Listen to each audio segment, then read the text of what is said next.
जय भीम। बहुत बहुत धन्यवाद। सबसे पहले तो सेवड़ा के सभी क्षेत्रवासियों का, यहाँ की महान जनता का, और सबसे ज्यादा धन्यवाद हमारी माताओं बहनों का। देखो, उनसे एक बार नहीं कहा कि बैठ जाओ या खड़े जाओ, अपने आप बैठी है, इतना प्यार करती है। और तुम देख लो, जिनके लिए हम 24 घंटे खड़े रहे, उनको देख लो और उनको देख लो और फर्क महसूस कर लो, क्योंकि समय भी बहुत हो गया है और मेरे कंधों पे बहुत जिम्मेदारी है। तो मैं धन्यवाद देता हूं यहाँ की पूरी भीम आर्मी आजाद समाज पार्टी के एक कार्यकर्ता को, और इस मंच पर उपस्थित तमाम हमारे सम्मानित नेतागण जो भाई दामोदर जी से बहुत प्यार करते हैं, और यहाँ बैठे हमारे सभी मजदूर, किसान, नौजवान, महिलाएं, बुजुर्ग, बच्चों, मीडिया के साथियों। चुनाव आ गया है और आप जानते हैं हम चुनाव में नहीं आते हैं, लेकिन बाकी सब बारी आते हैं। पहली बार आए चुनाव में आपके बीच, बताओ उससे पहले आए क्या चुनाव में? बताओ नहीं, मगर ये भी बताओ कि पूरे देश में अगर कहीं आपके ऊपर कोई जुल्म हुआ हो तो क्या पीछे रहे हैं क्या? बताओ। तुम लोग गड़बड़ कर रहे हो, तुम लोग बैठो तुम लोग, और जिम्मेदारी समझो। गैर जिम्मेदार हो जाओगे तो फिर नुकसान होगा तुम्हारा। अब तुम देख लो, तो समय समय पे भारत की धरती पे जन्मे सभी संतों, गुरुओं, महापुरुषों को नमन करता हूं।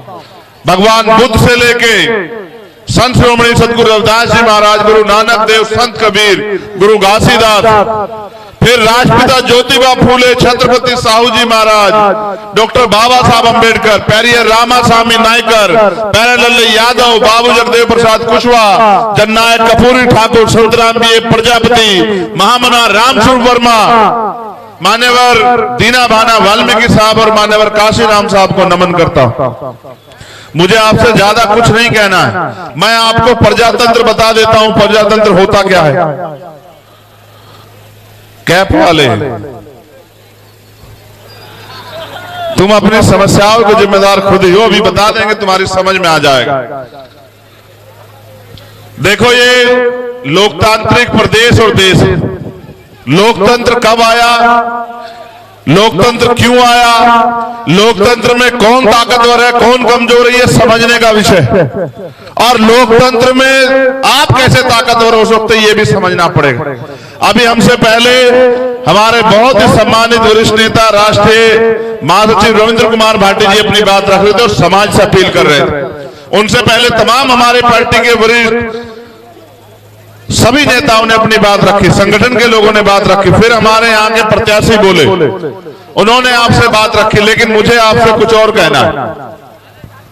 ये देश राजा महाराजाओं के हाथ में था, राजतंत्र में था, और राजा महाराजा जो कह देते, राजा अगर दिन रात को दिन कह दे तो जनता को भी रात को दिन कहना पड़ता था। राजा अगर दिन को रात कह दे तो प्रजा को भी दिन को रात कहना पड़ता था, क्योंकि अगर रहना था उनके प्रदेश में, उनके राज्य में, तो उनके हिसाब से चलना था।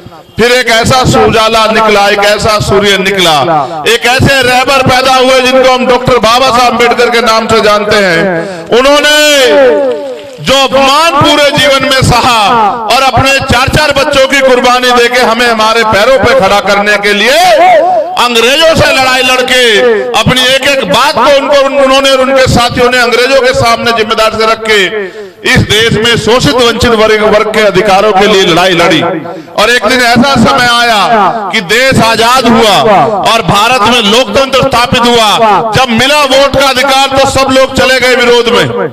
कोई कहता वोट का अधिकार उसको मिले जो जमींदारी करता है, कोई कहता उसको मिले जो व्यापारी है, कोई कहता उसको मिले जो बहुत पढ़ा लिखा है, कोई कहता उसको मिले जो लगान देता है। डॉक्टर बाबा साहब अम्बेडकर ने कहा कि अगर चंद लोग फैसला करेंगे कि उनका नेता कैसा होगा, उनका विधायक कैसा होगा, उनका सांसद कैसा होगा, तो ये लोकतंत्र नहीं होगा। अगर पूरी जनता फैसला करेगी और जनता जिसके पक्ष में ज्यादा होगी, जिसको वोट ज्यादा देगी, वो अगर इस तरह से चुना जाएगा तो फिर माना जाएगा कि भारत में लोकतंत्र है। सम्मानित साथियों, ऐसा ही हुआ। आपको जानकारी भी तो नए नौजवान लोगों को नहीं होगी, इसलिए आपसे कह रहा हूं। पहले वोट देने की उम्र थी 21 साल, फिर इसमें चेंज हुआ और वोट देने की उम्र तय हुई कितनी? 18 साल। पहले 18 साल का व्यक्ति नहीं दे सकता था, फिर ये अधिकार आया, दोबारा से इस पे चेंज हुआ। 18 साल का व्यक्ति बालिग माना जाएगा, वो वोट देके सरकार चुनेगा। आज हमारे बहुत सारे नौजवान है जो 18 साल पार करके पहली बार वोट देने जाएंगे। फैसला आपको करना है। देखो, हम राजतंत्र में दूसरे लोगों के डंडे से हाके जाते थे। गांव में बैठा एक जमींदार डंडा उठा देता, हमारे लोग कमजोर किसान पीछे हट जाते। और क्या क्या नहीं सहा आपने। इतिहास का बहा लूंगा, तुम्हारे जख्म कुरूदोगा तो यहीं रो पड़ोगे। मेरी बात को याद रखना। भारत में ऐसी व्यवस्थाएं थी मेरे सूरवीरों, मेरे बहादुर योद्धाओं, सुनो। देवदासी प्रथा थी कि महिलाओं को दान किया जाता, बच्चियों को, और मंदिरों में धार्मिक स्थलों पे उनका शोषण होता था। आज भी चली आ रही इतिहास गवाह पढ़ना। महिलाओं को तन ढकने का अधिकार नहीं था, विधवा विवाह नहीं होता था, बाल विवाह होता था। पहले बच्चों को ऐसे धर्मशास्त्रों में इस तरह की बातें लिख के आपके पहले बच्चों को नदी में दान करवाया जाता था। तमाम तरह की मुसीबतें, पाबंदियां आपके ऊपर थी। आप दिन के उजाले में नहीं निकल सकते थे। आपको अपनी बात को कहने का अधिकार नहीं था, बड़ा मकान बनाने का अधिकार नहीं था, जेब में पैसे रखने का अधिकार नहीं था, सम्मान से जीवन जीने का अधिकार नहीं था, अच्छा पानी पीने का अधिकार नहीं था, अच्छा भोजन खाने का अधिकार नहीं था, अच्छे कपड़े पहनने का अधिकार नहीं था। आपको खेत में भी कोई घुसने नहीं देता था। फिर आया लोकतंत्र, भारत का संविधान, एक ऐसा उजाला 26 जनवरी 1950 को कि देश का हर एक नागरिक बराबर। लेकिन जब संविधान सभा में बाबा साहब अम्बेडकर स्पीच दे रहे थे तो उन्होंने कहा कि राजनीति में वन वोट वन वैल्यू, राजनीति में तो बराबरी हो जाएगी, लेकिन जब तक देश में सामाजिक गैर बराबरी रहेगी, जाति के आधार पर छुआछूत भेदभाव रहेगा, ऊंच नीच रहेगी और आर्थिक गैर बराबरी रहेगी, अगर हमने इस विषमताओं को दूर नहीं किया तो अंत संविधान जो है ये लोकतंत्र, राजनीतिक लोकतंत्र, सामाजिक लोकतंत्र नहीं बन पाएगा। और एक समय ऐसा आएगा कि हमारे लोकतंत्र पे खतरा मंडरा जाएगा। अब गौर करो कैसे आया खतरा। जब बाबा साहब अम्बेडकर लड़ के वोट का अधिकार दिला रहा था तो दुश्मन क्या कर रहा था, सोचो। जब ये दामोदर यादव आगे बढ़ने का प्रयास कर रहा है, इनके विरोधी क्या कर रहे होंगे, सोचो। इनके विरोधियों ने क्या किया, इनके खुद की जाति का एक प्रत्याशी एक पार्टी से उसको पैसा दिलाकर टिकट दिलवा दिया कि आजा लड़, हरा दे दामोदर को किसी तरह से। ये षड्यंत्र है।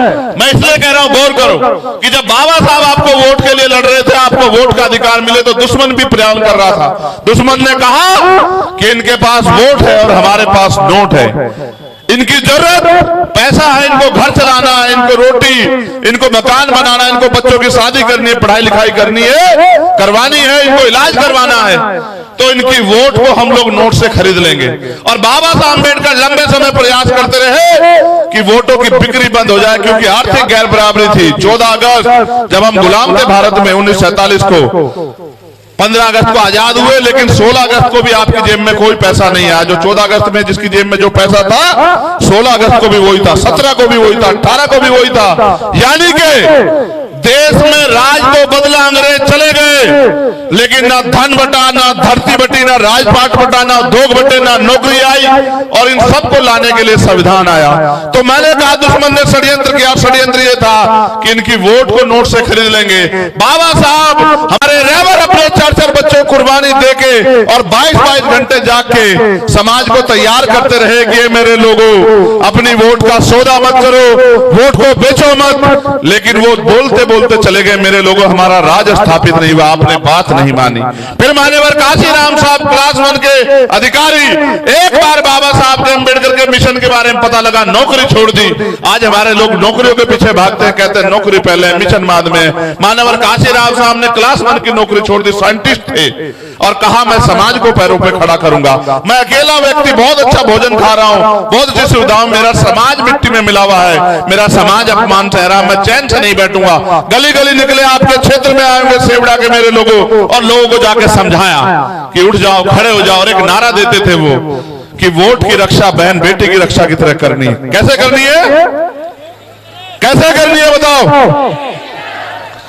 उनका उद्देश्य क्या था कि बाबा साहब अम्बेडकर जो पीड़ा महसूस करते थे कि वोट हमारे पास है, नोट इनके पास है, ये हमारी वोट को नोट से खरीद रहे हैं। उन्होंने नारा इसलिए दिया कि लोग वोट को बेचना बंद करें और वोट की शक्ति समझें। और एक समय आया कि लोगों ने वोट बेचना बंद कर दिया, और एक समय आया कि हम राजनीतिक रूप से ताकतवर होने लगे। दुश्मन ताकतवर है, समझदार है। फिर उसने करा क्या, इस बात को भी समझ लो। उसने कहा भाई अब देखो काशीराम जैसा एक आदमी आ गया है जो तोड़े से टूट नहीं रहा है, जो डराए से डर नहीं रहा है, जो खरीदे से खरीदा नहीं जा रहा है, अब कैसे करोगे? उन्होंने कहा अब तक हम वोट खरीदते थे, अब वोट की गठरी खरीदेंगे। अब हमारा आदमी इनकी पार्टी में जाएगा, वहां से टिकट लेगा, वोट इनका लेगा और काम हमारा करेगा। और अब ऐसा ही होता है। दामोदर यादव को प्रत्याशी हमने क्यों चुना पता है आपको? सिर्फ इसलिए नहीं चुना कि ये विधायक बन जाए, इसलिए चुना क्योंकि ये नेता नहीं, ये लीडर है, ये लड़ता आ रहा है, हमारे गैर मौजूदगी में लड़ता आ रहा है। और मैं ये मानता हूं कि अगर आपके बीच में एक लीडर खड़ा हो गया तो एक के पीछे एक इतने लीडर तैयार होंगे। ये मध्य प्रदेश है, यहाँ 90% आबादी दलित, पिछड़े, आदिवासी और माइनॉरिटी के लोगों की है। आपने जातिगत जनगणना बिहार की देखी, बिहार की जातिगत जनगणना कहती है कि 90% आबादी दलित, पिछड़े, आदिवासियों और मुसलमानों की है। और फिर अभी आर्थिक आंकड़े जारी नहीं, अगर आर्थिक आंकड़े जारी होंगे आपको जानकारी होगी कि 90% लोग 10% पैसे से अपने बच्चों का पेट किस तरह पाल रहे हैं, आपको पता लगेगा। और 10% लोग 90% पैसे से कैसे ऐश कर रहे हैं भारत में, इसका भी आपको पता लगेगा कि क्या चोर बाजारी चल रही है। अमीर का कुत्ता भी एसी में सोता है, अमीर का कुत्ता भी 4 पहियों की गाड़ी में घूमता है। और किसान को बंद कर देते हैं 10,000 रुपए में, 1-1 लाख करोड़ रुपए लेकर इनके पूंजीपति मित्र मोदी जी के भाग गए। किसी ने सवाल नहीं पूछा, आप 10,000 रुपए का बिल रोक लो, आपकी बिजली काट देंगे और आप पे मुकदमा करके आपको जेल भेज देंगे। ये हालत है आज देश में। मैं आपको कहना चाहता हूं और आप चेक करा लो, केंद्र सरकार और स्टेट की सरकार के जो गोदाम में अनाज सड़ रहा है, गरीब के पेट तक नहीं पहुंचाना, गरीब भूख से मर जाए लेकिन वो अनाज सड़ जाएगा, उससे कोई फर्क नहीं पड़ता। अंत सरकार का उद्देश्य ये है कि ये अपने पैरों पे खड़ा ना हो और इनका पेट ना भरे, इसलिए व्यवस्था बना के आपको लूटने, खसोटने और खरीदने का काम किया जा रहा। मैं आपको ये कहना चाहता, बहुत हो गया, बहुत जुल्म आपने सह लिए। 12 फरवरी को हम लोग भोपाल में आए थे और बड़ी संख्या में आप लोग भी पहुंचे होंगे, और हमने अपनी इस सरकार को जो है अपना ज्ञापन दिया कि ये हमारी मांगे सरकार ने हमें छोड़ दिया, हमारी खबर नहीं ली। मैंने जब पता किया दामोदर यादव के बारे में कि अब देखो नेता पता करता है पैसा कितना है, कंपनी है, फैक्ट्री है, नहीं, मैंने जब पता किया तो मैंने पता किया कि जब 2 अप्रैल में दलित समाज के लोग अपने अधिकारों के लिए सड़कों पे आंदोलन कर रहे थे तो दामोदर यादव उनके बीच में खड़ा था, दामोदर यादव उनका नेतृत्व कर रहा था, और भारतीय जनता पार्टी के लोग उसमें मुकदमा लिखवाने के लिए घूम रहे थे। ये तो ताकतवर है, मुकदमे तो 16-17 झेल रहा है, एक और झेल लेता। लेकिन आप ये सोचो कि आपके बुरे समय में आपके साथ कौन था। हमारे कुछ साथियों को निराशा भी लगी होगी जो लड़ना चाहते थे, उनको ये भी लगा गया, हमसे पूछा कुछ फैसले राजनीति में बड़े कठोर लिए जाते हैं, और फिर मैं कह रहा हूं अपने नेता और उसकी नीति में भरोसा रखो। मैंने किसी धंधा सेठ के बेटे को आगे बढ़ाने के लिए यहां नहीं खड़ा किया, आपके बीच के व्यक्ति को जो लड़ रहा है मेरे जैसा है। मैं भी 20 साल से झंडा उठा के घूम रहा हूं और ना सीबीआई रोक पाई, ना ईडी, ना इनकम टैक्स, ना जेल। 16 महीने जेल में रहा। मेरे लोग अपने दिल पे हाथ रख के पूछना, मैं खून हूं आपका। 16 महीने जेल में रहा, एक रात मैंने ऐसे काटी, मेरी दवाई बंद कर दी, मेरी मुलाकात बंद कर दी, मेरी किताबें बंद कर दी, मेरा खाना बंद कर दिया, सूखी रोटी मेरे आगे पटक दी। और मैंने याद किया अपने महापुरुषों किस तरह से हमारे लोगों ने जीवन बिताया। मैं डटा रहा लेकिन हिम्मत नहीं हारी। एक एक रात मैंने सोच के काटे, अगर मुझे मौका मिलेगा तो ऐसा इतिहास लिखेंगे जिसको सदियों सदियों पढ़ा जाएगा, ऐसा इतिहास लिखेंगे। और मेरा अपराध ये है मेरे लोगों कि मैंने रानी के पेट से जन्म नहीं लिया है। मैंने किसी मुख्यमंत्री, किसी मिनिस्टर, किसी विधायक, एमपी के घर में पैदा नहीं हुआ। एक प्राइमरी स्कूल के हेडमास्टर का बेटा हूं, आपके जैसे घर से आता हूं, मगर मेरी मां रानी से कम नहीं है। जिसने मुझे पैदा किया वो रानी से कम नहीं है। मेरी ये जो माए बैठी है, बहनें, रानियों से कम नहीं है। ये मेरा अपराध है, इसलिए मैं ताकतवर लोगों की नजरों में चुभ गया। उनको लगता अगर ये गरीब का बेटा खड़ा होगा। आप मुझे अपने जिम्मेदारी से बताओ, अगर चंद्रशेखर आजाद ताकतवर होगा तो क्या आप ताकतवर होंगे नहीं होंगे? बताओ। अभी तो शुरुआत हुई है। आज मैं यहाँ सभा करने आया हूँ, यहाँ एक और बड़ी सभा होगी दूसरी पार्टियों की, और उनका एक सूत्रीय कार्यक्रम होगा कि चंद्रशेखर आजाद ताकतवर नहीं होना चाहिए, चाहे बीजेपी जीत जाए चाहे कांग्रेस जीत जाए। मैं आपसे पूछना चाहता हूँ, यहाँ कांग्रेस भी थी, यहाँ बीजेपी भी थी, आपका भला हुआ क्या? आप बताओ। मैं तो यहाँ वोट मांगने नहीं आया, मगर ये बताओ कभी आपके ऊपर आंख उठी हो मैंने पीछे पलट के देखने दिया आपको? आज अगर आप मुझसे प्यार कर दो, मैंने कुछ दिया थोड़ा ही आपको, बस आपके लिए मेहनत करके प्यार कमाया। और जब मैं इनकी सीबीआई इनकम टैक्स से नहीं रुका तो इन्होंने मेरे ऊपर गोली चलवा दी। मैं 4-4 गोली खा के बैठा हूं, लेकिन मैं तीसरे दिन गया था भरतपुर ये बताने के लिए कि शेर का बच्चा हूं, हटूंगा नहीं पीछे, इस बात को याद रखना। डॉक्टर बाबा साहब अम्बेडकर का सिपाही हूं, हौसला नहीं दिखाने दूंगा। और याद रखना, अगर एक चंद्रशेखर आजाद जाएगा तो लाखों चंद्रशेखर आजाद तैयार हो गए देश में, तुम रोक नहीं पाओगे। और फिर कहता हूं, डॉक्टर बाबा साहब अम्बेडकर ने कहा कि 21वीं सदी हमारी है, कोई रोक नहीं सकता। 21वीं सदी में दलितों का, पिछड़ों का, आदिवासियों का और अल्पसंख्यक समाज में मुसलमान, जैन, सिख, बौद्ध कमजोर वर्गों का राज आने के लिए बाबा साहब अम्बेडकर ने तो रानी का पेट बहुत दिन पहले चीर दिया था आजाद होने से पहले, और कहा कि रानी के पेट से अब राजा नहीं पैदा होगा, राजा आपके वोट से तैयार है। ये कौन राजा है? ये कौन राजा है जो कह रहा हम राजा है? लोकतंत्र है। अगर जो खुद को राजा कहता आपके दरवाजों पे चुनाव के समय नाक रगड़ता हुआ दिखाई दिया, तब मुझे बताना डॉक्टर बाबा साहब अम्बेडकर की वोट में कितनी शक्ति। राजा भी आएगा, महाराजा भी आएगा, सेठ जी भी आएंगे, भट्ट जी भी आएंगे, और आपके दरवाजों पे नाक रगड़ेंगे और ये कहेंगे मेरी माँ, मेरी बहनों, मेरे बच्चों, मेरे बुजुर्गों, कुछ पैसे ले लो, शराब ले लो, साधन ले लो। वो तुम्हारा भला चाहने नहीं आएंगे, वो तुम्हें बेखरीदने आएंगे। मैं तुमसे पूछना चाहता हूं, तुम बिकाऊ हो? बिकाऊ हो तो भैया पीछे हट जाओ। ये नीला पटका डालने के लिए बहुत बड़ा जिगरा चाहिए, बाबा साहब का झंडा उठाने के लिए बहुत बड़ा जिगरा चाहिए, और बाबा साहब का आंदोलन चलाने के लिए बहुत बड़ा दिल चाहिए। ये कोई आसान काम नहीं है। हमारे सामने का अभी यहीं बैठे हुए, ये खड़े हो जाओ, खड़े हो जाओ। और जब वो गाना बजे तो ऐसे मूंछें तान तान के नाच रहे, तो हमारी भी मूंछें ऊंची हो गई जब हमने इनको नाचते देखा। ये नीला झंडा ये बाबा साहब अम्बेडकर ने हमें दिया, और हमने बहुत प्रयास किया मेरे लोगों कि जो पुराना दल है और हम एक हो जाएं, लेकिन हमारी गलती इतनी ऐसी है, एक तो हम गरीब परिवार से आते, दूसरी हमारी स्पीड ज्यादा है।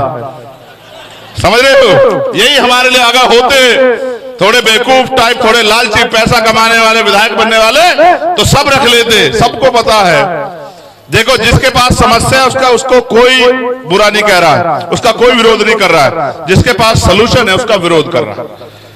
और हमारे पास सलूशन है। एक बार मौका दे के देखो, आपने सबको दे दिया बेहतर शिक्षा हर गरीब के लिए, हर परिवार के लिए सुलभ शिक्षा। अगर डॉक्टर, इंजीनियर, IAS, IPS बनना चाहता तुम्हारा बच्चा, तुम्हें जमीन नहीं बेचनी पड़ेगी, किसी आगे हाथ नहीं फैलाना पड़ेगा, कोई कर्ज नहीं लेना पड़ेगा। ये जबान दे के जाऊंगा यहां से आपको। अगर बहन बेटी की शादी करनी हो तो किसी की तरफ उम्मीद से नहीं देखना पड़ेगा, गिरवी नहीं रखना पड़ेगा आपको। और अगर बढ़िया इलाज है, मैंने तो खोया अपने पिता को, मेरी जेब में पैसे होते, मैं भी धंधा सेठ का बेटा होता तो बचा लेता अपने पिता को। जिस दिन आप पे पड़ेगी होगी, आपको याद आएगी कि आपका पिता बीमार होगा, आपका भाई बीमार होगा, माँ, बच्ची बीमार होगी, बहन, और आपके जेब में पैसे नहीं होंगे तो मेरी स्थिति में आ जाओगे, आपको याद आएगा। मैंने अपने पिता को खो दिया, मैंने उसी दिन तय कर लिया था किसी गरीब को आंसू नहीं बहाने दूंगा। लेकिन याद करो यार, हम हजारों की संख्या में यहाँ इकट्ठा हुए दामोदर, कई बार तुमने इससे बड़ी बड़ी भीड़ जुटाई होगी, मगर शक्ति किस चीज में इनको ये पता नहीं है। शक्ति वोट से मिलती है, भीड़ से नहीं मिलती मेरे लोगों। अगर आपने एक एक वोट दामोदर भाई के पक्ष में डाल दी तो फिर आप शक्ति विहीन नहीं रहोगे, फिर आप शक्तिशाली हो जाओगे।